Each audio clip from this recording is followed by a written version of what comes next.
Picture this. You are holding a gold coin that the entire world trusts with their lives, then watching it slowly turn to copper dust in your hands. That is exactly what happened to millions of people across the Byzantine Empire over several centuries. Today we are telling the true financial story of two ordinary people, Dioskoros and Marina, who lived through one of history's most devastating currency collapses. If you want more stories that uncover the hidden financial truths buried in ancient history, subscribe now. You will not regret it. The Byzantine Empire, the eastern successor to Rome, built its economic identity on one extraordinary gold coin called the solidus. Emperor Constantine I introduced the solidus around 312 to 313 AD, minting it at exactly 72 coins to the Roman pound, weighing approximately 4.5 grams each. For nearly 7 centuries, this coin maintained a gold purity of between 95.5 and 98%. A standard so reliable, it became the international reserve currency of the medieval world. Merchants from the Baltic Sea to the Indian Ocean accepted it without question. The solidus was called the dollar of the Middle Ages by the historian R.S. Lopez. And that description was no exaggeration. It funded wars, paid diplomats, and kept the arteries of global trade beating for hundreds of years. Into this world, around the year 520 AD, a man named Flavius Dioskoros was born in the small Egyptian village of Aphrodito, located in Middle Egypt between modern Cairo and Luxor. Dioskoros was not a wealthy emperor or powerful general. He was a notary, poet, landowner, and village administrator who worked with his hands and his mind every single day. His father Apollos had elevated the family into the upper classes of Aphrodito, eventually founding a monastery and earning the honorific Roman title Flavius. Dioskoros inherited his father's responsibilities, managing land, drafting legal contracts, writing petitions, and navigating the brutal Byzantine tax system. The archive of papyri discovered at Aphrodito in 1905, found when a wall collapsed during a home renovation, preserved his world in extraordinary detail. Through hundreds of Greek and Coptic documents, we can read his loan agreements, his rent contracts, his legal disputes, and his desperate petitions to emperors. Among the thousands of people whose names appear across those papyri was a woman named Marina. Marina was a common name in Byzantine Egypt, representing the countless ordinary women who appear in land leases, marriage contracts, property transfers, and inheritance records of this era. Women like Marina in 6th century Byzantine Egypt could own land, enter contracts, and manage financial affairs. Their names appear repeatedly in documents dealing with rents, debts, and property boundaries. For Marina, as for every woman and man in Aphrodito, the economic reality of their daily lives was shaped by one critical financial factor, the gold solidus they paid their taxes with. Their entire world, every contract, every lease, every grain sale was denominated in a currency they believed was permanent and pure. They had no reason to suspect that the golden foundation beneath their feet was already beginning to crack. The village of Aphrodito had been granted a special imperial privilege called autopragia, the right to collect its own taxes and deliver them directly to the imperial treasury in Constantinople. This meant the village bypassed the local pagarch, the powerful regional tax official stationed in the nearby city of Antiopolis. In 546 to 547 AD, after his father Apollos died, Dioskoros wrote a formal petition directly to Emperor Justinian I, documenting how the pagarch was illegally seizing Aphrodito's collected tax money. He wrote a second formal explanation to Empress Theodora, under whose special imperial patronage the village operated. These were not polite letters, they were financially urgent documents, describing outright theft of public revenue, money collected in good gold solidi from every household in Aphrodito. The imperial palace apparently did little, and in 551 AD, Dioskoros physically traveled all the way to Constantinople to present the village's case to the emperor in person. What Dioskoros was experiencing at the local level was a microcosm of a much larger imperial financial disease. The Byzantine state under Justinian had spent lavishly rebuilding the Hagia Sophia alone cost 20,000 pounds of gold. Justinian's wars of reconquest in Italy and North Africa, his Persian war subsidies, and the devastating Justinian plague had drained the imperial treasury to near collapse. Empress Sophia, wife of Justin II, paid 45,000 solidi, just to buy a single year of truce with the Persians. Emperor Tiberius II gave away 7,200 pounds of gold each year for 4 consecutive years, exhausting even the treasure reserves of the great general Narses. The empire was spending money faster than its mines and tax collectors could possibly gather it. Corruption at the local level, the kind Dioskoros fought against his entire adult life, was not merely dishonesty. It was the symptom of an imperial financial system under enormous structural pressure. Pogarchs like those in Antiopolis skimmed tax revenues, caused the central government's financial controls had weakened. Every solidus stolen from Aphrodite's treasury was a solidus that never reached Constantinople, widening the already terrifying gap between imperial revenue and imperial expenditure. Dioskoros' legal battles were not just personal disputes. They were frontline encounters with an empire slowly losing its financial coherence. Marina and every other villager felt this directly. When taxes were stolen, the village was forced to pay twice or face brutal penalties. The Byzantine monetary system in the 6th century still maintained its legendary purity for gold coins. In the time of Dioskoros and Marina, a building worker in Jerusalem earned 1/20th of a solidus per day. A casual laborer in Alexandria in the early 7th century earned approximately 1/23rd of a solidus for a full day's work. These numbers seem impossibly small. But the solidus was genuinely valuable. A single coin represented real purchasing power, backed by nearly pure gold. The bronze phallus, the everyday coin of ordinary transactions, funded purchases of bread, cloth, and tools in local markets throughout Egypt. For families like those of Dioskoros and Marina, financial life was built around small bronze coins for daily needs and precious gold solidi for taxes and large contracts. The catastrophic debasement that would ultimately destroy this world did not begin in Aphrodite. It began in Constantinople, in the imperial mint, quietly and almost invisibly. Starting around 1030 AD, decades after Dioskoros' last document was dated April 5, 585 AD. Emperor Romanos III Argyros, reigning from 1028 to 1034, began reducing the purity of the gold solidus for the first time in centuries. Then came Emperor Michael IV, the Paphlagonian, a former money changer, who had literally handled coins his entire life before. Seizing the throne in 1034, a man who understood currency better than almost anyone. The empire began systematically debasing the very currency he knew. Under Michael IV, the imperial mints produced coins varying wildly between 12 and 24 carats, destroying the consistency that had been the solidus's greatest strength. The degradation accelerated with terrifying speed over the following decades. Under Constantine IX, reigning from 1042 to 1055, the gold content dropped to approximately 21 carats, or 87.5% pure. Under Constantine X from 1059 to 1067, it fell further to 18 carats, only 75% gold.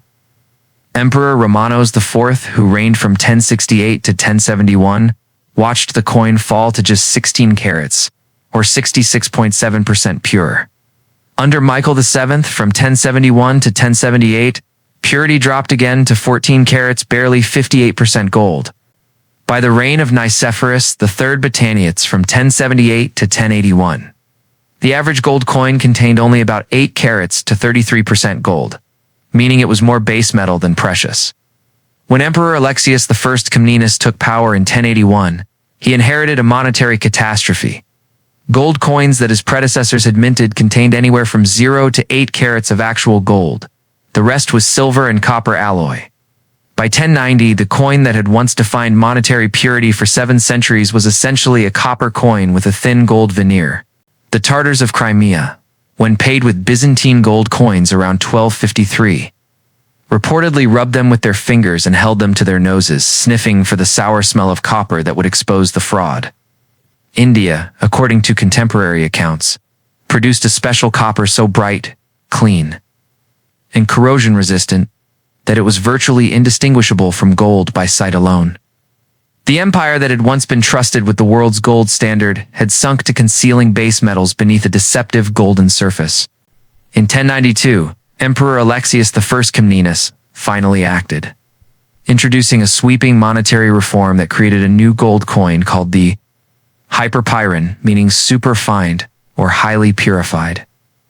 The hyperpyron was struck at a fineness of approximately 90 to 95% gold, restoring serious credibility to Byzantine coinage after decades of humiliation.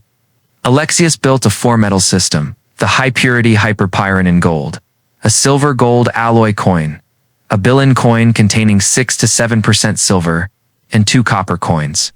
This restored framework gave the Byzantine Empire a stable coinage throughout the 12th century, a financial recovery that historians recognize as genuinely remarkable.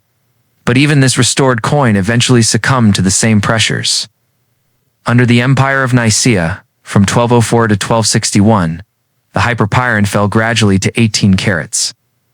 Under Emperor Michael VIII Palaiologos, purity dropped further to 15 carats. His son and successor Andronikos II Palaiologos, reigning from 1280 to 1328, reduced it to 12 carats. The last hyperpyra, the very last Byzantine gold coins ever minted, were struck by Emperor John VI Kantakasinos, who reigned from 1347 to 1352. After that, the name hyperpyron survived only as an accounting term, a ghost of value with no gold to back it. By the 15th century, Byzantine coinage existed only as debased silver stavrata and minor copper coins. Italian money, the florin and the ducat, had long since replaced the once mighty Byzantine gold standard in Mediterranean trade. What does this mean for the financial story of Dioskoros and Marina and every person like them throughout the empire? Currency debasement is not an abstract monetary policy. It is a hidden tax imposed on every person who holds, earns, or saves money. When the Byzantine government minted a coin with only half its stated gold content, it effectively confiscated wealth from every trader, landlord, tenant, and worker who accepted that coin at face value.